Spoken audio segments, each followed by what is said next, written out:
I'd like to ask you, Anne Hollander, what is the biggest risk? I am happy to take on this challenge. Over the course of our conversation, I think we've talked about a number of areas of risk. Right, we're seeing expense growth quite a bit in the operations, which frankly is a lot of ways the silent killer.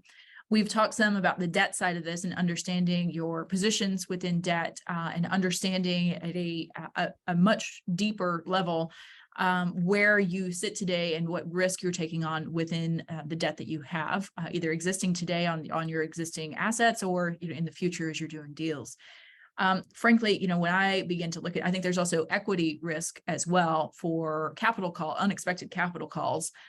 If the two in asset and debt aren't mitigated particularly well. So opening up new risks potentially on the equity side and either not being able to return as much as you're expecting or potentially even being underwater in what those returns look like.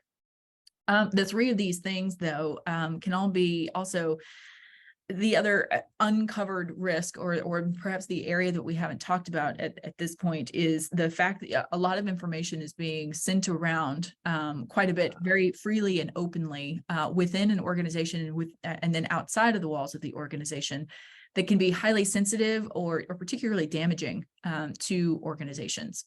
If you think about, okay, when was the last time that I took a look at my models that I had that had all of my investor information in it, and it's all sitting in Excel.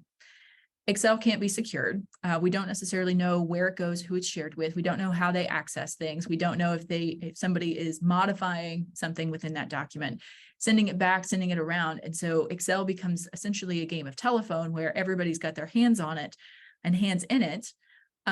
For the most part, fairly innocuous, but not in a place where we can necessarily even assess what, if anything, has changed or if information has been borrowed or stolen back out of that document as well.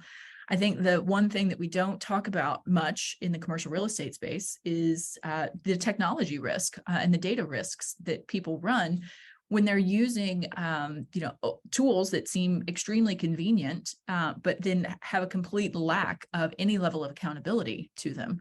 Excel being probably the number one offender, other potential tools also an offender as well.